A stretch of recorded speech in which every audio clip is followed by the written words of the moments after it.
안녕하십니까. 소통하는 방송, 함께 만들어가는 방송 EJ 이재필입니다. 네, 안녕하세요. EJ 이강무 전문가입니다. 자, 오늘은 아침에 장 시작하기 전에 네. 미국 시장 끝났을 때 그때까지만 하더라도 조금 기분이 괜찮았었죠. 네, 지난주 이 금요일장 놀랐던 가슴을 오늘 좀 반등해줬나 이렇게 미증시 마쳤는데 오늘 우리 증시나 뭐 아시아 증시 전반적으로 어제와 좀 반대되는 모습으로 진행이 좀 됐습니다. 전강 후양으로 내내 좀 밀렸습니다. 네. 일단 뭐 그 주요한 이유를 좀 간략하게 짚어보자면 네. 그 스냅챗을 운영하는 스냅이라는 회사, 그 회사가 좀 미국 증권거래소에다가 자진 납세 신고를 했다 그러죠. 우리 실적 되게 안 좋게 나올 것 같아요 라고 뭐 이렇게 신고서를 작성해서 제출했는데 뭐 그 부분 때문에 저 뭐 나스닥 선물도 두들겨 맞고, 이 스냅이라는 기업은 그 시간의 거래에서 30% 지금도 좀 전에도 보니까 뭐 30.13%인가 그렇게 빠져 있더라고요. 자, 그래서 뭐 이런 부분들이 또 우리 지난주에 또 한번 그런 것들 뭐 유통업체들 뭐 이런 것들 실적이 안 좋아서 한번 세게 좀 두들겨 맞은 적이 있었죠, 미국 시장에. 뭐 그래서 이런 것들이 전체적으로 조금 우려로 작용한 것 같은 뭐 그런 생각이 좀 듭니다.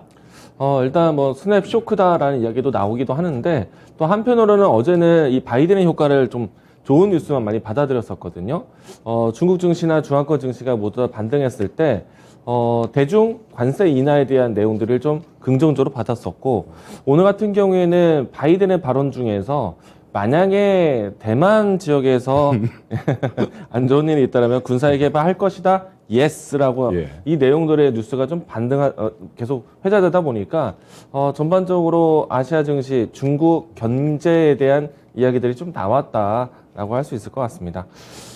일단 오늘은 좀 전반적으로 좀 지치는 장이었습니다. 장 끝날 때까지 내내 밀리는 장이었고요.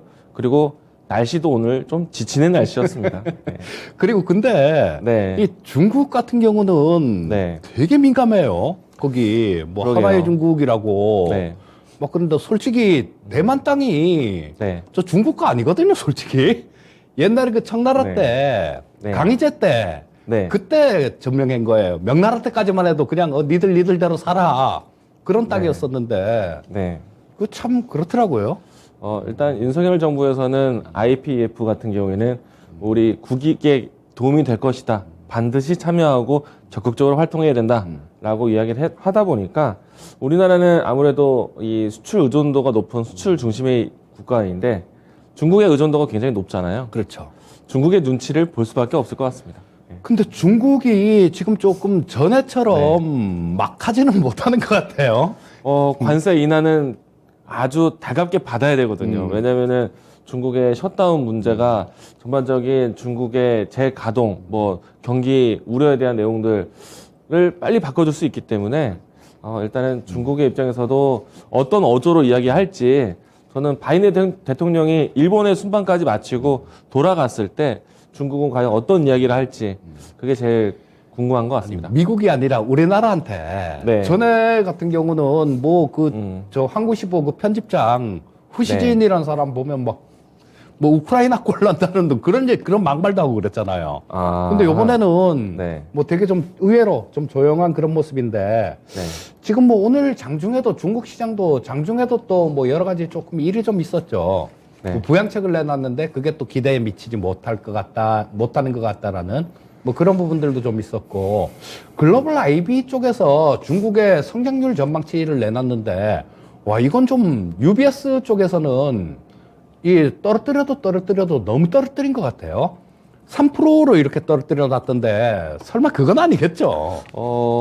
글로벌 IB 투자 이야기는 뭐 이번 달에 나온 건가요? 오늘 나온 나왔나요? 거예요. 예. 저는 지난달 거는 좀 봤는데 오늘 나온 거 못 봤어요. 예. 네. UBS 워북 쪽에서는 3% 이렇게 해놨더라고요. 그러면 지난달 거보다 더 낮춘 건가요? 그렇죠. 다 낮췄어요. 쭉 다 낮췄는데 뭐 JP 네. 모건도 있고 여러 개 IB가 이렇게 있는데 네. 제일 낮은 것만 봤거든요. 네. 그러니까 UBS 쪽에서 3%로 낮춰놨더라고요. 그러면 더욱더 경기 부양 정책이 필요하겠습니다. 그리고 또 네. 중국 쪽에서 지금 뭐 일부 기사화가 조금 돼가는 뭐 그런 소식인데, 확인되진 않은 소식인데요. 이 시진핑이 뭐 조금 상태가 안 좋다라는 그런 뉴스들도 일부 뭐 조그만 신문사들, 인터넷 신문사들 뭐 이런 쪽에서 조금 좀 새어 나오기도 하네요. 뉴스들이. 네. 말씀, 네. 그래서 뭐 지금 이 뭐 그런 부분들은 일단 조금 봐야 될 거고, 이 중국이 정책이 지금 되게 막 어떻게 될지 되게 막 유동성이 많은, 가변성이 많은 그런 상태다라고 보시면 될 것 같습니다. 자, 일단 뭐 아침이 된다. 자, 요 정도로 하고 저 포커스 EJ로 들어갈까요? 네.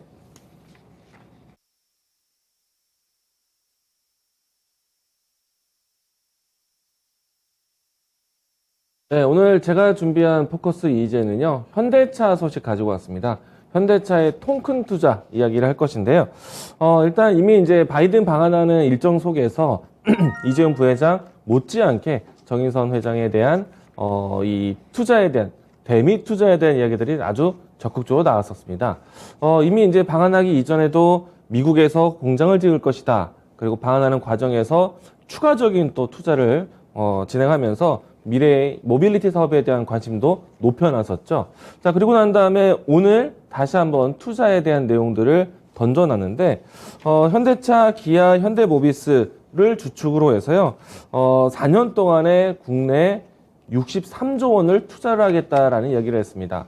물론 이제 앞단에서 소개되었던 투자에 대한 내용들을 종합적으로 다시 한번 또 거론한 것인데요. 우선 이제 보시는 화면처럼 정의선 회장이 국내 그리고 미국 현지까지 해서 규모로 본다라면은 굉장히 큰 규모 76조 정도 규모이고요. 여기에 자동차 산업에 관련된 혹은 앞에서 이야기 드린 것처럼 모빌리티 산업에 관련된 이야기들 외까지 합친다라면은 상당히 더 큰 규모의 이야기가 나올 것 같습니다. 현대차 그룹 안에서는 사실 뭐 자원이라든지 아니면 또 새로운 바이오 쪽이라든지 뭐 이와 같은 또 투자를 또 하고 있는 것도 사실이거든요. 일단은 이 지금 보시는 화면 안에서 글씨가 좀 작겠지만은 앞으로 전동화 그리고 신기술에 대한 신사업 그리고 새로운 이 내연기관에서의 여러 가지 장치적 변화 이와 같은 내용들로 해서 투자를 진행할 것이다라고 오늘 기사글이 나왔습니다. 이 때문에 장이 끝나고 나서 이 현대차 그룹 관련된 자동차 부품 회사들에 대한 시간의 단일가에 대한 주가가 상당히 좋았습니다. 그래서 내일 장 초반에는 자동차 종목들의 움직임들을 많이 살펴볼 수 있지 않을까 생각이 되고 있고요. 일단은 저는 이와 같은 이 투자에 대한 내용들이 나왔을 때, 자동차 부품주들에 대한 전동화에 대한 포인트가 상당히 중요하겠구나라는 것을 좀 볼 수 있을 것 같고요. 그리고 또 중요한 거는 우리나라에서의 규모를 또 확장시키는 내용은 해외 글로벌에 대한 수급을 원활하게 갖기 위한 내용들이기도 하거든요. 우리나라에서 만드는 내용들을 가지고 모두 다 우리나라가 소화할 수는 없겠죠. 자, 그리고 나서 가장 중요한 포인트는 미국에서의 이 적극적인 투자 방향이 아닐까라고 생각을 합니다. 그래서 여기서 더 중요한 거는 사실 신기술에 대한 투자 이야기와 함께 미국에서의 이 전기차 전용 공장 증설에 대한 효과가 중요하지 않을까. 다시 한번 또 이 부분들을 좀 살펴봐야 되지 않을까 생각을 합니다. 우선 이제 현대차는 조지아주에 전기차 공장 증설 계획 발표를 했습니다. 이 지도를 보시게 되면요. 현대차, 기아차, 기존에 있었던 공장 위치와 상당히 좀 근접하고요. 또 추가적으로 SK온이 적극적으로 이 지역에서 새로운 신설 공장 증설을 준비하고 있거든요. 특히나 이제 배터리 공장만을 또 짓고 있기 때문에 현대차가 만약에 이 근방에서 전기차만을 위한 이 생산 공정을 만든다라면은 SK온과의 협력도 굉장히 기대가 된다라는 부분들 보시면 좋을 것 같고요. 무엇보다도 현대차, 기아차가 이처럼 투자하는데 미국 내에서도 이와 같은 지원을 받아야 됩니다. 일단 미국 내에서도 사실 이 중국 대비해서 미국 시장에서의 현대차 그룹의 브랜드 가치가 상당히 많이 격상되었는데 이번 자료 보도록 하겠습니다. 보시게 되면은 현대차, 기아차가 미국 시장에서의 전반적인 점유율표인데요. 역대급이라고 할 수 있을 정도로 상당히 높은 점유율을 보여주고 있습니다. 이 점 참고하신다라면은 현대차 그룹이 미국 시장에서의 진입에 대해서 상당히 성공적이다라고 할 수 있겠고 여기에 못지않게 미국에서의 재원적인 지원도 상당히 기대할 수 있다라는 것 보시면 좋을 것 같습니다. 자, 그럼 현대차가 이렇게 미국 시장 안에서 잘 나간다라면은 당연히 미국 시장에 이 현대차와 함께 성장할 수 있는 부품사들에 대한 성과가 상당히 중요하지 않을까 생각이 되는데요. 제가 지난번 이 강의 때에도 보여드렸던 자료 화면인데요. 자, 지금 보시는 화면 보시게 되면은 현대차가 미국 시장을 진출했을 때 동반 성장할 수 있는 자동차 부품사들에 대한 모습입니다. 이 안에서는 대부분 미국 시장 진출을 동반해서 가게 되고요. 현대차 그룹 못지않게 주변에서 새로운 현지 공장을 증설하는 기업들도 있습니다.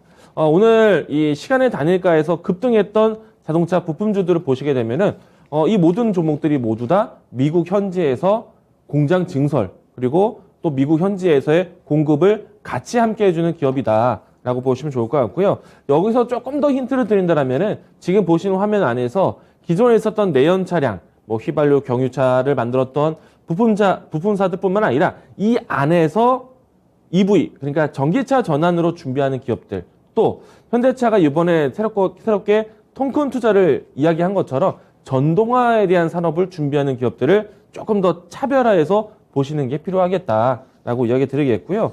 자, 일단은 미국에서의 현대차의 역량은 계속 커질 것으로 보고 있습니다. 사실은 미국 안에서는 굉장히 또 중요한 사업 중에 하나가 자동차 산업인데, 이 때문에 SK온이라든지 LG 에너지 솔루션, 삼성 SDI, 삼성 SDI 또 새롭게 스텔란티스와 또 이 공장 증설에 대한 계획이 어제 오늘 나왔죠. 자, 이처럼 배터리 셀 만드는 기업들이 미국에서의 공장 증설을 굉장히 늘려가는데, 사실 이 배터리 셀 기업들 글로벌 상위에 있는 기업들이지만, 사실 우리나라 기업이기 때문에 우리나라 자동차의 공급을 확보를 해야 됩니다. 그렇기 때문에 현대차의 이 미국 시장에 대한 진입은 사실 우리나라 배터리 기업들이 들어간 것만큼 상당히 시장 진입을 안전하게 하지 않을까 생각을 하고 있고요. 그런 측면을 본다면 정말 미국이라는 시장에서는 자동차 산업, 시장 진입, 전기차 산업에 대한 부분들이 굉장히 큰 산업으로 주목을 받을 것이다라고 보시면 좋을 것 같습니다. 자, 그래서 이제 주요 기업들이요, 현지 안에서의 현지 협력을 굉장히 강조하고 있는데요. 오늘 또 새로운 뉴스가 나왔습니다. 현대차가요, 마이크로소프트와의 협력을 또 준비를 합니다. 디지털 트윈이라는 기술인데요.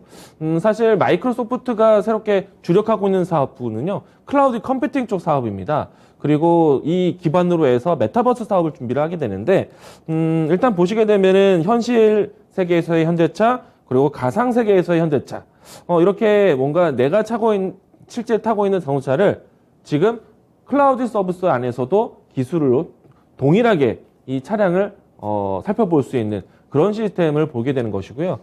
이 시스템을 만드는 가장 큰 목적은요, 마이크로소프트 기술로 해서 현대차의, 그러니까 뭐 연비라든지 그리고 배터리 효율이라든지 이와 같은 내용들을 실시간으로 검증하기 위한, 예측하기 위한 플랫폼이다 라고 할 수 있을 것 같고요. 제가 생각해 봤을 때는 메타버스에 대한 가상현실이 크게 와닿지는 않겠지만은, 어떻게 보면 앞으로 이 배터리 기능을 얼마만큼 관리를 하는지가 굉장히 중요한 시장인데, 전기차에서는 배터리 관리가 굉장히 중요한 과제가 될 것입니다. 그러면은 그 부분들에 대해서 진행할 수 있는 사업이기 때문에 저는 마이크로소프트와의 협력이 상당히 좋은 사업이다라고 생각을 합니다. 그리고 여기서 또 빠지지 않고 할 수 있는 사업이에요. 이 배터리에 대한, 내 자동차에 대한 관리뿐만 아니라 전반적으로 현대차 그룹이 배터리 관리 시스템들을 이제 진행하게 되는데, 이번에 이제 63조 원 통큰 투자 안에서요, 배터리 충전기에 대한 사업이라든지, 그리고 폐배터리에 대한 다음 리사이클링, 업사이클링에 대한 준비까지도 담겨져 있습니다. 그래서 폐배터리 사업에 대한 시장 이슈도 상당히 중요해지지 않을까. 그러면 오늘은 자동차 부품주들이 시간의 단일가에서 급등을 했지만은, 다음 시장에서는 폐배터리 관련된 종목들에 대한 관심도 상당히 필요하다라고 이야기 드리도록 하겠습니다. 자, 오늘은 전반적으로 바이든 대통령이 방한하고 다녀간 사이에 주요 기업들, 주요 산업 안에서 계속해서 투자에 대한 이야기들이 연속적으로 나오고 있습니다. 물론 이제 이 IPEF 때문에 공급에 대한 강화는 했지만, 이 때문에 반중 연대에 대한 중국에 대한 눈치를 좀 봐야겠지만, 그 눈치가 현실화되기 이전까지는 계속해서 바이든 효과에 대한 부분들이 수렴해야 되지 않을까. 그러면은 바이든 효과에 대한 수의 3대 산업이 있는데요. 첫 번째, 반도체. 두 번째 배터리, 세 번째 자동차 산업에 대한 통큰 투자들 계속 이어지고 있습니다.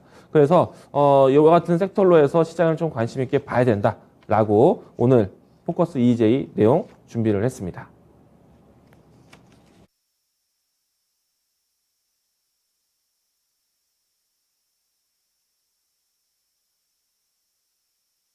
네, 지금 뭐 여러 가지로 국내외적으로 되게 많은 이슈들 뭐 이런 것들이 있어서 정작 굉장히 큰 부분이 있는데 그걸 조금 놓치는 것 같아서 오늘 좀 말씀을 드리겠습니다.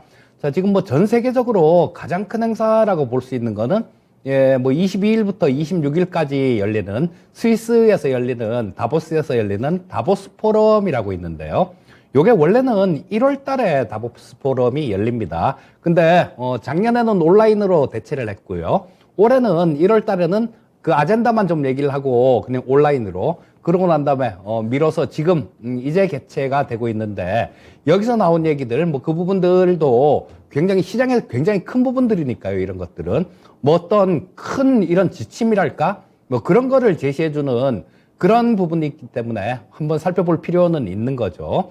자, 그리고 다보스 포럼이 있고 그 다음에 또 IPF라는 뭐 그런 우리 새로운 기구 뭐 그런 걸 만들었는데 뭐 그거에 대해서도 뭐 간략하게 좀 말씀드릴 필요도 있을 거고요. 또 뭐 우리나라 지금 세계 가스 총회를 제가 지난주에 그 대구 엑스포에서 세계 가스 총회를 한다라고 말씀을 좀 드렸었죠. 근데 여기서 윤석열 대통령께서 거기에 방문을 했습니다. 그래서 뭐 관련되는 얘기들 몇 말씀 하셨는데 자, 요쪽에서 공통점이 뭔지 그런 거를 한번 제가 오늘 찾아봤거든요. 그래서 이쪽에서 뭐 공통점 부분이 되는 것들은 뭐 내일 당장 주가가 움직이지 않는다고 하더라도 큰 틀로 봐서는 좀 상당히 투자를 해볼 만한 그리고 기회를 노려볼 만한 그런 섹터다라는 생각입니다. 먼저 다보스 포럼 관련되는 그런 부분부터 조금 짚어보겠습니다. 자, 지금 연도별 다보스 포럼 주제가 이렇게 있는데요.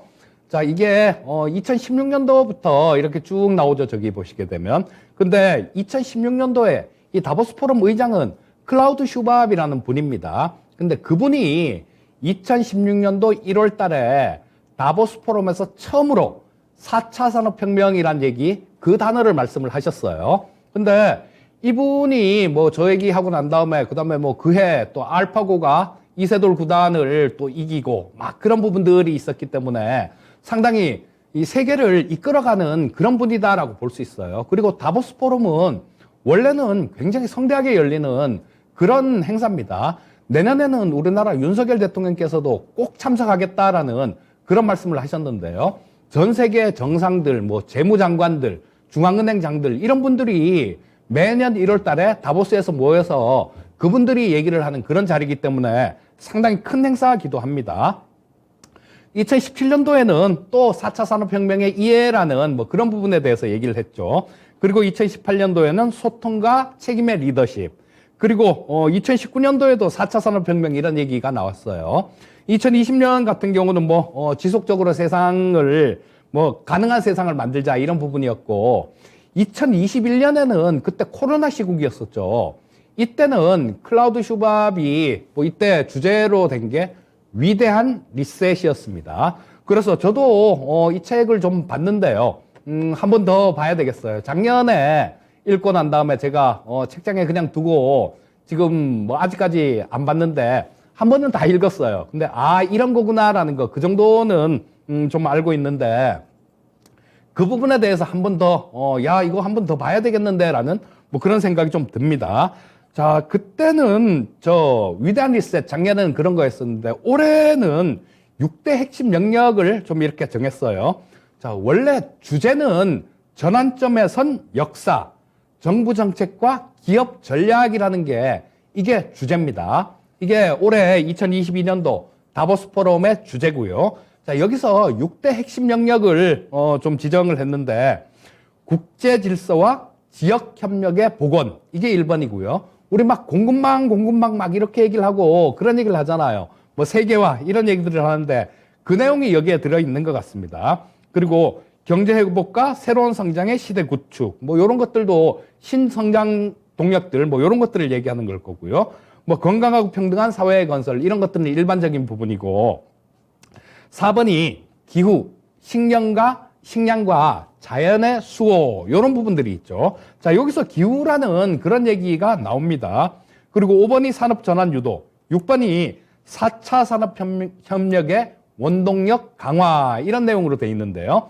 자, 요 옆에 제가 캡처해 놓은 저 책이 작년도 다보스 포럼에서 주제로 이렇게 있었던 위대한 리셋이라는 그런 내용들이 쭉 있는데요. 이 안에 보시게 되면 지금 우리가 막 열광하는 것들 있잖아요. 얼마 전에 뭐 비행택시 이런 것들 뭐 굉장히 많이 좀 베스트셀러 막 이틀 연속 상한가 치고 막 갔었잖아요. 그리고 로봇 관련주들 이런 것들도 상당히 좋았지 않습니까? 이 책 내용 안에 보게 되면 그런 부분들에 대해서도 굉장히 잘 다뤄져 있더라고요. 그리고 이 책의 주요된 내용은 클라우드 슈밥이 제목 그대로입니다. 클라우드 슈밥이 한 얘기는 제목 그대로 초기화다. 지금 새로 시작하는 거다. 기존의 질서는 잊어야 된다. 뭐 이렇게 얘기를 하면서 새로 시작한다라는 그런 부분들을 굉장히 중요시하고 있고요. 뭐 새로 시작하는 그런 관점에서 기존에 뭐 우리 운송수단들 이런 것들도 그렇고 뭐 일하는 것들 그리고 국가 간의 뭐 이런 국제 관계들 이런 부분들도 전부 다 초기화가 돼서 리셋이 될 것이다라는 그런 내용이 있습니다. 나중에 기회 되면 한번 꼭 좀 보시고요. 저도 한번 더 읽고 거기에 또 필요한 얘기가 있으면 또 말씀을 드리도록 하겠습니다. 자, 그리고 그 다음에는 지금 이런 것들이 있죠. 우리 이 다보스 포럼 할 때 지금 다보스 포럼은 원래는 전 세계적인 행사입니다. 근데 올해 다보스 포럼은 또 좀 재밌어요. 중국 같은 경우는 이 행사단을 최소한으로 꾸렸습니다. 최소한의 인력만 이렇게 동원해서 뭐 거기 지금 중국은 7인의 상무위원이 끌고 가는 그런 집단지도 체제죠. 그래서 웬만한 큰 행사는 뭐 리커창 총리가 가거나 큰 행사들 같은 경우는 그렇지 않다라면 뭐 7인의 상무위원 중에 한 분 아니면 뭐 그 바로 밑에 있는 분들 이런 분들이 가게 돼 있는데 지금 같은 경우는 올해 같은 경우는 굉장히 소규모로 꾸렸습니다. 그리고 러시아 자체는 불참됐어요. 자, 근데 이 바이든 대통령이 그 다보스 포럼을 안 가고 이쪽에 왔죠. 우리나라도 방문을 하고 일본도 이렇게 가서 순방을 했는데요. IPEF라는 거를 발족식을 했습니다. 자, 근데 이게 IPEF라는 게 그거예요. 인도태평양 경제 프라임워크라고 자, 뭐 이쪽에 인도태평양 쪽에 있는 그런 국가들이 새로 저기에는 지금 아직까지 뭐 어떤 규정이라든가 질서 이런 부분들이 없습니다. 처음에 이렇게 하는 국가들이 같이 만들어 나가는 거예요. 자, 근데 이게 전 세계 GDP에 미국이 포함이 돼 있으니까 한 40% 정도가 되는데요. 자, 이쪽에 딱 보시면 가장 좌측에 있는 거 요거는 아니고요. 저거는 뭐 중국 주도의 RCEP 그쪽에 포함되어 있는 거고 요거만 빼고 그 우측으로는 전부 다 지금 이 IPEF에 포함이 되는 국가입니다. 우리 가입을 할게요라고 신청을 한 국가예요. 보시면 뭐 미국이 있고 인도도 있죠. 그 다음에 우리나라 있고 일본, 호주, 뭐 싱가폴 이렇게 조금 베트남 뭐 이렇게 조금 어떤 지역에서 약간 좀 뭐 앞서 있다라는 그런 국가들은 다 이렇게 가는데요. 저 국가들의 공통점은 또 중국한테 조금 뭐 협박이랄까 위협이랄까 그런 부분들을 받는 국가들이 대부분입니다. 여러분들 우리나라 같은 경우도 마찬가지죠. 지금 그 중국은 우리나라하고 겹치는 경제 수역 그쪽에서 바로 옆에서 뭐 저런 것들 뭐 원유 시추 탐사하고 막 그런 것들을 합니다. 그래서 이쪽을 아무래도 중국이 지금 너무 주변국들을 너무 괴롭혔어요. 그래서 저 국가들이 대부분이 그런 쪽에 조금 안 좋은 감정을 갖고 있기 때문에 아마 자연스럽게 또 그렇게 흘러갈 것 같고요. 이쪽에서도 보시게 되면 국제 질서 변화를 좀 의미한다라는 그런 내용이 좀 내포돼 있는 것 같습니다. 자, 여기서 보시게 되면 주로 여기서 다룰 것들 뭐 이런 것들만 좀 나와 있는데요. 첫 번째가 글로벌 무역, 두 번째가 공급망, 세 번째가 탈탄소 및 인프라, 네 번째가 탈세 및 부패 방지 이렇게 되는데요. 자, 여기도 아까 다보스 포럼에서 기후 이런 얘기가 나왔죠. 여기서도 마찬가지 탈탄소 이런 얘기가 나옵니다. 자, 그러면 이제 조금 눈치 빠르신 분들 같은 경우는 오늘 공통점이 뭔지는 눈치채셨을 것 같아요. 자, 뭐 탈탄소, 그러니까 뭐 저 기후하고 관련되는 뭐 그런 부분들입니다. 자, 근데 지금 국제 질서가 여러분들 지금 적어도 괜히 만드는 게 아닐 거예요. 요거도 IPEF도 마찬가지 바이든 대통령이 이 중국을 견제하기 위해서 그렇게 만드는 겁니다. 솔직히 말은 다른 얘기지. 딱 깨놓고 얘기하면 그런 부분들이에요. 자, 근데 지금 중국은 그렇게 싫은 내색은, 싫은 내색은 하고는 있지만, 뭐 두고 보자, 뭐 보복을 하겠다, 이런 내용까지는 아니에요. 왜냐하면 지금 중국은 아마 그렇게 생각하고 있는 것 같습니다. 저 모임이 그렇게 많이 잘 될 것 같진 않은데? 라고 그렇게 생각을 하고 있는 것 같아요. 그러면서 뭐 나중에 조금 실제로 조금 위협이 될 만하면 그때 뭐 얘기를 해도 늦지 않을 것 같아 라는 뭐 그런 부분들이 조금 있는 것 같습니다. 그리고 중국 내부적으로도 뭐 시진핑 와병설이 좀 있어요. 그런 부분들이 조금 있어서 뭐 조금 되게 좀 어지러운 그런 환경인 것 같습니다. 자, 그런데 지금 국제 질서는 이미 되게 좀 많이 변하고 있는 그런 모습입니다. 자, 탈세계화 제가 어제도 좀 말씀을 드렸지만요. 이 클라우드 슈밥도 마찬가지 위대한 리셋이라는 책에 저기 보게 되면요.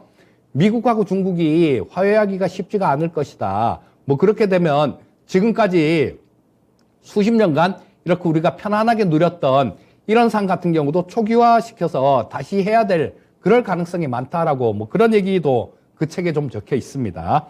자, 근데 지금 이런 부분들이 제가 그런 말씀을 좀 드렸죠. 계속해서 미국하고 중국은 물론이고 러시아하고도 지금 만약에 러시아가 2개월 전에 푸틴 암살 시도가 있었다 그러긴 그래요. 만약에 그렇게 돼서 푸틴이 사라지고 뭐 그 러시아 쪽에서 거기에 상응하는 대가를 치른다라면 이런 부분들 같은 경우는 좀 풀릴 수 있겠지만 그렇지 않고 현재 상태에서 계속 간다라면 그렇죠. 이렇게 블록화가 될 수밖에 없는 그런 부분들이 있습니다. 자, 그리고 새로운 환경은 새로운 법칙을 만들 거예요.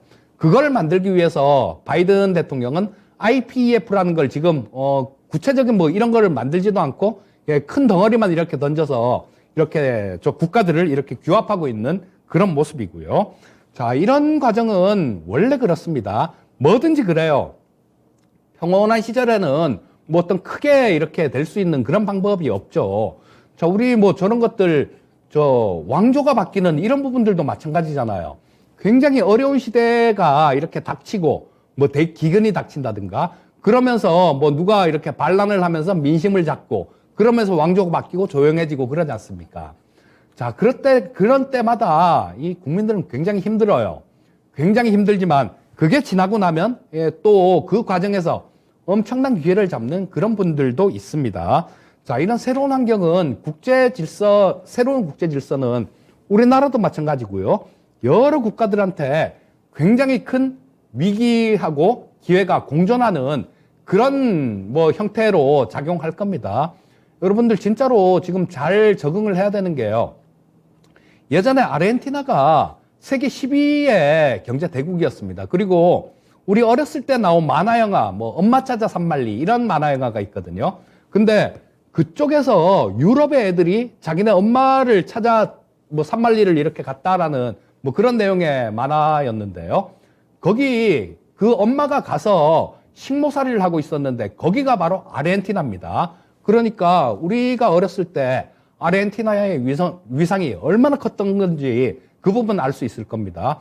유럽에 있는 사람이 아르헨티나에 가서 식모살이를 했다라는 거예요. 자, 근데 아르헨티나 같은 경우는 그냥 추락하고 말았죠. 지금 뭐 모든 국가가 이런 위기와 기회가 상당히 공존하고 있는 그런 상태다라고 보시면 됩니다. 그리고 투자자들은 핵심 섹터 위주로 압축해서 투자를 하지 않으면 뭐 여기저기 뭐 중구난방으로 막 이렇게 했다가는 상당히 큰 어려움을 겪을 가능성이 굉장히 많아요. 그래서 압축하는 전략들, 뭐 이런 부분들을 좀 말씀드리고 싶습니다. 자, 그리고 이 두 번째 IPEF하고 뭐 국제 정세 이런 부분들 잠깐 간략하게 말씀드렸고요. 그다음에 새 정부 정책으로 좀 넘어가도록 하겠습니다. 자, 이 내용이 그겁니다. 오늘 윤석열 대통령께서 대구에서 열리고 있는 세계 가스총회에 직접 참여하셨어요. 직접 참여를 하셨습니다. 그 자리에서 하신 말씀이세요. 탄소 중립, 원전, 재생에너지, 천연가스를 적절하게 믹스를 해야 된다라는 그런 말씀을 하셨는데, 이 얘기인 즉슨 원전을 조금 더 늘리고 싶다 이런 얘기로 해석할 수 있겠죠. 그리고 장기적 관점에서는 수소산업 전환을 위해서 노력하겠다라는 말씀을 하셨고요. 또 수소 생산 기반을 확보해서 안정적인 공급망을 구축하겠다라는 그런 말씀을 하셨습니다. 이 얘기는 굉장히 중요하죠. 자, 수소 생산 기반을 확보한다. 이 얘기는 둘 중에 하나예요. 뭐 수전의 장치를 만들겠다라는 얘기는 맞는 건데요. 이 수전의 장치를 뭘로 할 것이냐. 이런 부분들에 대해서 좀 고민할 필요가 있겠죠. 지금 아마 크게 두 부분일 겁니다. 원전을 이렇게 가동을 많이 시켜서 낮에는 뭐 전기를 많이 쓰니까요. 그냥 하고 저녁에 가동을 좀 많이 시켜서 거기서 생산하는 전기 이런 걸로 수소를 만드는 아마 그런 방안이 조금 유리할 것 같고요. 또 천연가스 믹스 이런 얘기를 했는데 수소를 만들 때 물에서 이렇게 만들 수도 있는 거고요. 그다음에 천연가스를 분해를 해서 수소를 만들 수도 있습니다. 자, 미국 같은 경우는 대부분이 이 천연가스에서 수소를 생산을 하죠. 자, 뭐 이런 부분들에 대해서 좀 말씀을 하셨고요. 또 이 해외 자원 개발 관련해 갖고 해외 자원 개발을 해서 생태계를 회복해 나가야 된다라는 그런 말씀을 하셨는데요. 자, 이런 부분들은 아마 굉장히 좀 중요한 그런 부분들일 겁니다. 우리 그 리튬 같은 것만 하더라도 얼마나 다행입니까? 포스코 쪽에서 리튬 호수 막 이런 것들 미리 이렇게 확보해 놓고 그런 부분들이 없었다라면 굉장히 힘들었을지도 몰라요. 자, 그래서 이런 부분들을 조금 공통점으로 이렇게 보고 있는데, 자, 세 가지 이제는 공통점이 나왔죠. 자, 탈탄소, 그러니까 기후, 그 다음에 탄소 중립. 자, 이 세 가지 공통 분모가 딱 나오는데요. 거기서, 다보스 포럼이나, IPEF에서 얘기하는 거는 큰 틀이죠. 마찬가지로 저런 것들, 풍력이나 태양광 이런 것들도 다 포함이 되고 싹 다 포괄하는 그런 개념이고요. 자, 거기에서 조금 또 공통되는 그런 부분들을 뽑아 본다라면 오늘 윤석열 대통령께서 세계 가스총회에 가서 말씀하신 부분들, 이런 쪽에서는 보면 이 수소 관련되는 부분들을 유독 좀 말씀을 많이 하셨습니다. 근데 제가 대선 과정에서 좀 이렇게 많이 봤었거든요. 저는 이 후보님들 공약하는 걸 좀 잘 봅니다. 그게 곧 돈이기 때문에. 근데 후보 시절에는 그렇게 수소 관련되는 그런 말씀을 그렇게 많이 안 하셨어요. 근데 당선되고 난 다음에 이 수소 관련되는 내용들을 부쩍 자주 말씀을 하시는 거 보니까 이 수소가 얼마나 중요하다라는 그런 부분에 대해서 좀 많이 자각을 하신 것 같습니다. 그렇기 때문에 우리 문재인 정부에서도 그랬었잖아요. 문재인 정부에서도 처음에는 풍력, 태양광 이런 것들 막 움직이다가 나중에는 저런 쪽들 이 수소 쪽이 굉장히 강하게 움직였었죠. 그리고 이 수소 쪽을 좀 되게 많이 열심히 공부를 해야 되는 이유가 그겁니다. 지금 완전히 초기 생태계예요. 완전히 초기 생태계이기 때문에 이런 부분들을 고려한다라면 지금 우리나라 같은 경우는 수소를 수소차에 이렇게 수소차도 있고 그러죠. 그런데 대부분이 석유화학 공정이나 제철 공정들 이런 데서 나오는 그 수소를 쓰고 있어요. 우리 그레이 수소라고 얘기를 하는데 그 수소를 풍국주정 자회사 같은 데는 이런 데서는 정제를 합니다. 정제를 해서 수소 순도를 높여요. 그래서 그걸로 쓰고 그러는데 그거는 완전히 그레이 수소라는 건데 이런 부분들은 나중에 없어질 부분들입니다. 없어질 부분들이니까 공부할 이유도 공부할 필요도 좀 없는 그런 섹터고요. 자, 우리가 공부해야 될 섹터는 그린 수소나 그 다음에 분리수소, 요 정도로 보시면 될 것 같고요. 자, 이 수소 관련되는 섹터들, 이런 섹터들 지금도 현 정부에서도 계속 관심을 갖고 있다라는 거, 뭐 그 부분을 조금 큰 틀에서 이해하고 넘어가시면 되겠습니다.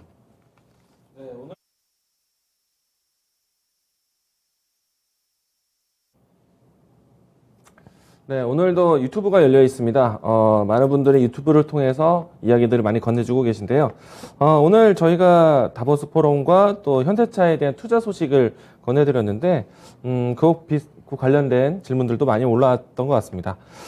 우선은 이제 제가 이야기를 꺼냈었던 현대차 그리고 전기차에 대한 관심이 또 채팅으로 많이 이루어지고 있는데요. 전기차에 대한 소음에 대한 이야기들도 나왔는데, 상당히 조용하죠. 이 때문에 사실 법적으로는 이 저속에서는 오히려 소음을 내야 된다라는 법률까지 만들어져 있는데 이처럼 이 전기차에 대한 관심이 이전에는 신기함에서 이제는 일상으로 왔다라는 생각이 되고요. 제가 계속 강조드리는 포인트는 전기차의 대중화 시점입니다. 전기차가 앞으로 잘 될 것이고 전기차가 잘 만들어질 것이고 성장에 대한 관점으로 보던 시대에서요. 이제는 본격적으로 대중화에 대한 시대로 보여지기 때문에 그 안에 참여하고 있는 기업들에 대한 위치가 상당히 중요하겠죠. 이와 같은 내용들을 제가 채팅으로 같이 나눌 수도 있다는 점 이야기 드리겠고요. 여러분들도 오늘 또 이 마치는 시간까지 궁금한 점 있으신 분들은 유튜브를 또 입장하셔가지고 같이 소통을 나누셨으면 좋겠습니다. 자, 그러면 추천주 EJ로 넘어가도록 하겠습니다.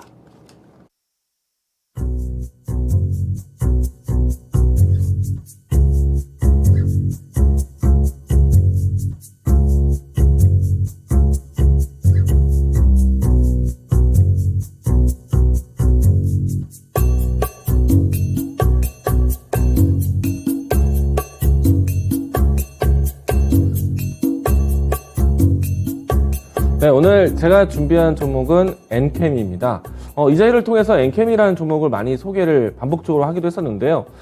사실 이 소개하고 난 다음에 시장 분위기를 찾다가 또 시장이 많이 꺾이는 분위기에서 저 역시도 엔캠을 놓치는 그런 일들이 좀 있기도 했었습니다.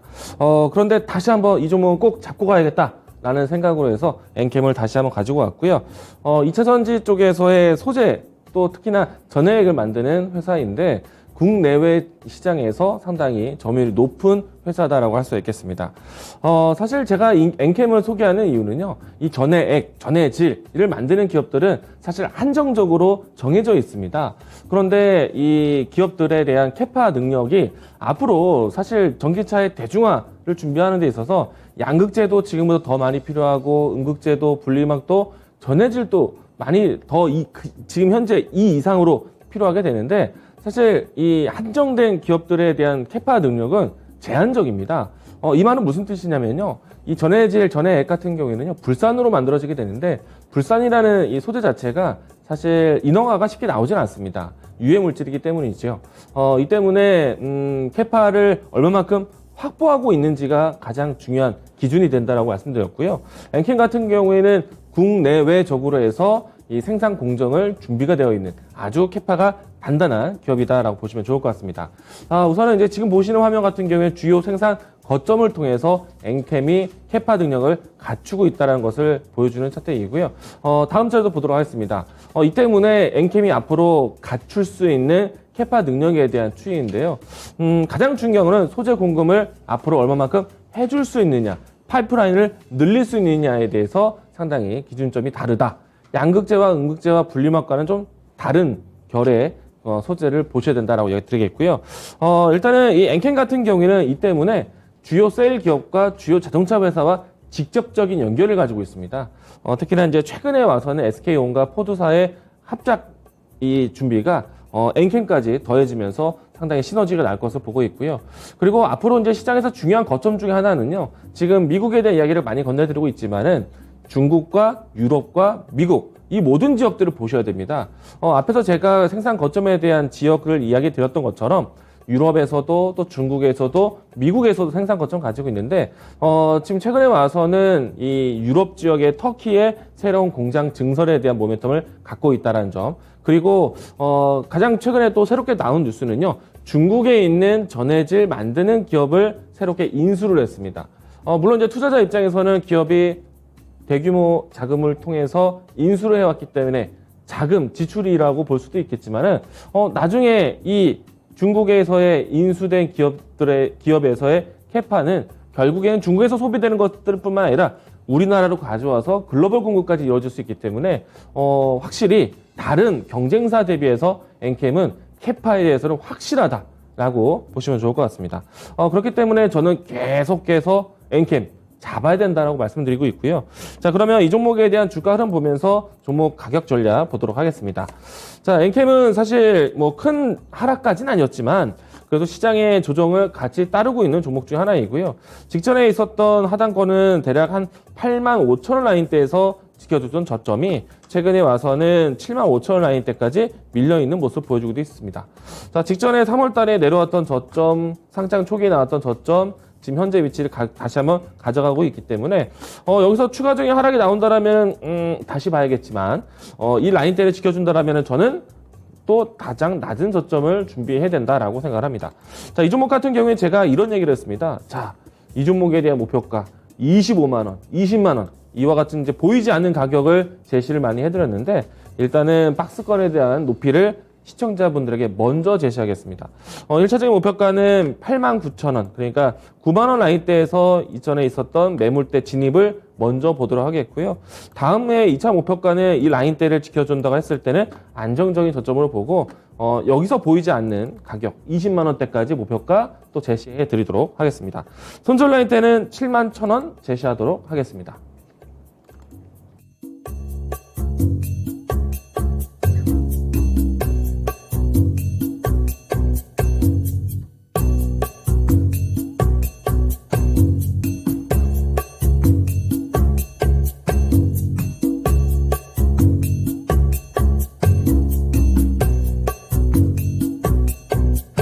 네, 오늘 이제 필 받을 종목은 유니드입니다. 자, 이 유니드는 뭐 얼마 전에도 제가 지난주에도 이 가스총회를 뭐 얘기를 하면서 좀 간략하게 설명을 드렸던 종목이니까 뭐 저 한번 그렇게 낯설거나 뭐 그렇지는 않으실 겁니다.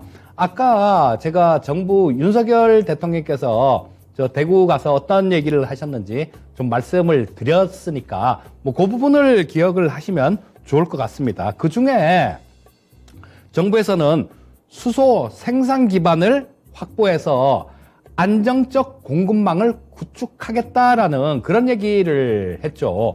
자, 이 수소 생산 시설이라는 거는 어떤 걸 얘기하는 걸까요? 크게 뭐 그레이 수소, 저 블루 수소, 그린 수소 이렇게 나눌 수 있는데 그린 수소 같은 경우는 뭐 풍력이나 태양광 같은 이런 재생에너지로 만든 전기로 수소를 만드는 거니까 지금 뭐 이게 지금 당장 현실상에서 그렇게 쉽지는 않겠죠. 뭐 이거 뭐 태양광이나 부지 같은 경우도 대선 과정에서도 보셨지 않습니까? 뭐 태양광 패널 어디다가 설치할래?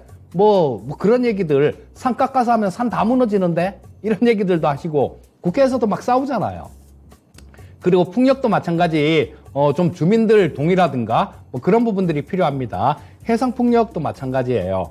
어민분들 이런 분들하고 뭐 어떤 뭐 합의가 좀 있어야 됩니다. 그렇기 때문에 이게 조금 쉽게 그렇게 뭐 당장 이렇게 저 추진을 할 수 있거나 그렇지는 않을 겁니다. 아무래도 좀 시간이 걸리는 그런 부분들이 있을 테니까 자, 이 수소를 만드는데 예, 그린이나 저거 풍력이나 태양광 같은 것들 이런 것들이 시간이 좀 걸린다라고 보시면 될 거고 가장 현실적인 대안은 그쵸? 예, 아까 말씀드린 대로 원전 가동률을 높여서 그 원전 낮에는 전기를 쓰고 밤에는 거기서 나오는 전기로 수소를 만드는 거 뭐 그게 그린 수소로 일단 분류는 됩니다. 지금 아직까지는 그런 부분들이 가장 좋은데요.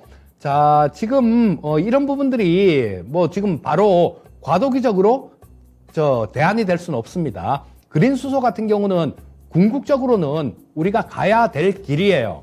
가야 될 길인데 거기에서 이 간격이 너무 넓습니다. 그래서 중간에 뭐 이렇게 그걸 이어줄 그런 부분들이 필요한데 그거를 우리는 블루수소다라고 볼 수 있을 겁니다.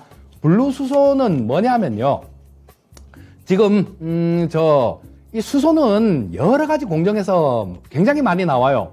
우리 제철이나 뭐 이런 데서도 뭐 이거 막 수돗물 가열하고 막 그러다 보면 수소가 나오죠. 그리고 여러 가지에서 나오는데 자, 뭐 그런 것들을 거기 나오는 것들 이런 것들을 그레이 수소라고 얘기하는데 거기서 탄소를 잡아내면요.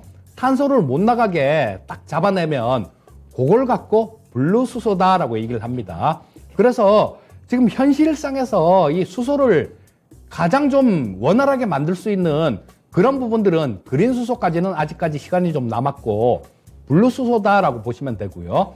우리나라의 경우는 수소를 그렇게 많이 쓰질 않기 때문에 지금 그 그레이 수소를 뭐 정제를 해서 순도를 높여서 쓰곤 하는데요.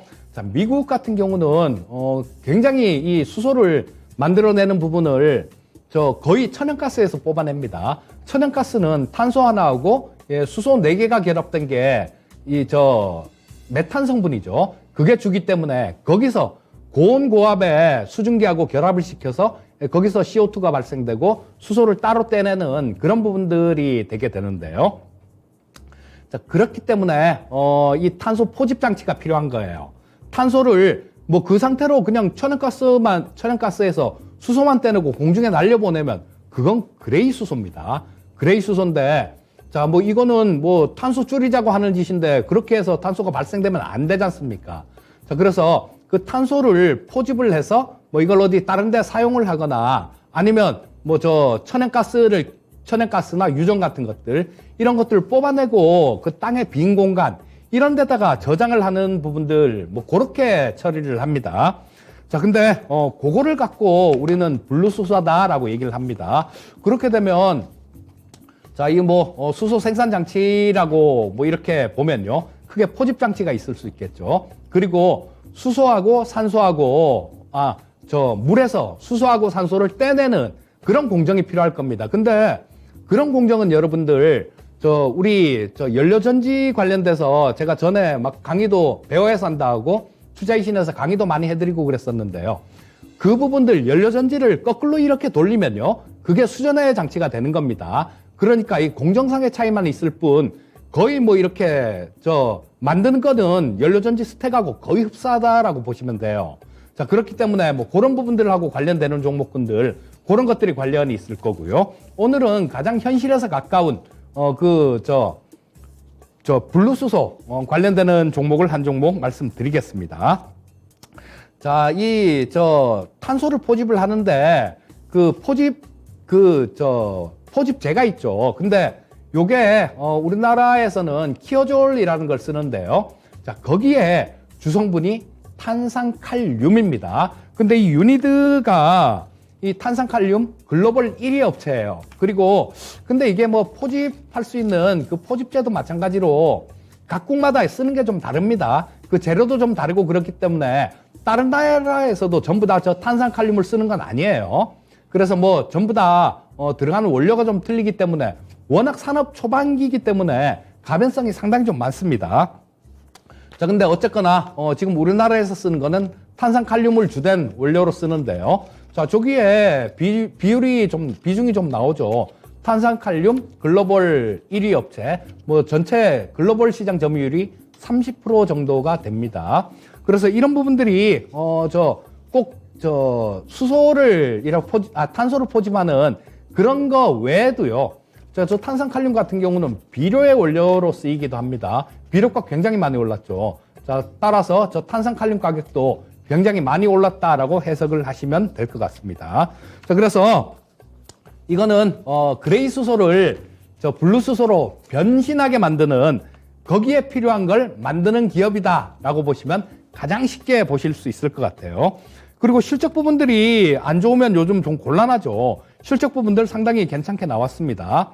자, 뭐 올해 1분기에 영업이익이 한 585억 정도 나왔어요. 자, 근데 작년 1분기에 보시게 되면 한 438억 정도 했었거든요. 그러니까 뭐 한 150억 정도 늘어났네요. 상당히 좀 많이 늘어난 그런 모습이죠. 매출액도 같이 증가를 하는 부분들이 있었고, 모멘텀들, 이런 부분들을 좀 갖고 간다라면 괜찮은 모습이 나올 수 있다라고 봐야 되겠죠. 자, 일단 뭐 차트를 보면서 말씀을 드리면요. 지금 오늘 음선을 하나 그렸습니다. 음선을 하나 그렸는데, 뭐 내일 조금 더 이렇게 떨어져 주면 우리 시청자님들은 조금 잡기가 좀 더 편하실 것 같아요. 그래서 좀 이렇게 내일 정도에 조금 들어가 보면 좀 되는 그런 자리겠다라는 생각이 들어서 오늘 갖고 나오게 됐고요. 일단 가격 전략 말씀드리면 매수가는 시초가로 하시면 좋을 것 같고요. 자, 그리고 목표가는 13만 3천 원 제시해 드리겠고요. 손절가는 10만 6천 원 제시해 드리겠습니다. 네, 유튜브에서 조금 전에 이제까지 이 수소에 대한 설명을 해주셨던 이재필 전문가님께 드려야 할 질문이 올라온 것 같은데요. 한 분이 이런 얘기 해주셨습니다. 블루클럽은 아는데 블루수소는 우장한 얘기고요. 일단 담비꼬야님께서 질문 주신 내용인데요. 원자재 가격이 상승하면서 유럽 내에서 그레이, 블루수소 생산 단가가 그린 수소 생산 단가를 상회했다라는 자료를 보셨다고 하는데 원자재 가격 상승 국면에서도 블루수소가 대안이 될 수 있을까요? 라고 질문을 주셨습니다. 이 부분은 그렇게 보셔야 될 것 같아요. 우리가 지금 아까도 좀 말씀드렸는데 당장 어떻게 뭐 풍력이나 태양광 시설들이 되게 많이 이렇게 설치가 돼 있으면 거기서 바로 전기를 만들어서 이거를 물을 분해해서 저 수소를 생산을 하면 되는데요. 지금 당장 우리나라 같은 경우도 없지 않습니까? 그리고 저 해외 같은 경우도 넉넉하게 수소를 만들 정도로 그 정도의 지금 설비가 돼 있지 않습니다. 그렇기 때문에 저거를 저 뭐 네덜란드나 독일 같은 경우도 한 4배 정도 지금까지 투자한 것보다 4배 정도 더 투자해서 그 시설 자체를 늘리겠다라는 얘기를 하고 있고요. 자, 그렇기 때문에 지금 당장 뭐 이런 부분들이 지금 그걸로 수소를 만드는 게 아니기 때문에 설비 투자를 계속하는 그런 단계다라고 보시면 될 것 같고요. 자, 뭐 이런 부분들이 있다고 하더라도 계속 뭐 이런 부분들은 진행이 돼 갈 걸로 그렇게 볼 수 있을 것 같습니다. 네, 일단 네, 뭐 수소에 대한 내용들 앞으로도 할 수 있는 이야기들이 참 많을 것 같습니다. 계속해서 뭐 유튜브뿐만 아니라 이 EJ 시간을 통해서 저도 또 이재필 전문가도 수소에 대한 이야기들 많이 건네드리도록 하겠습니다. 오늘 준비된 내용은 여기까지이고요. 오늘도 시청해주신 여러분들 감사합니다. 내일 이 시간 EJ 찾아뵙도록 하겠습니다. 시청해주신 시청자분들 감사합니다. 감사합니다.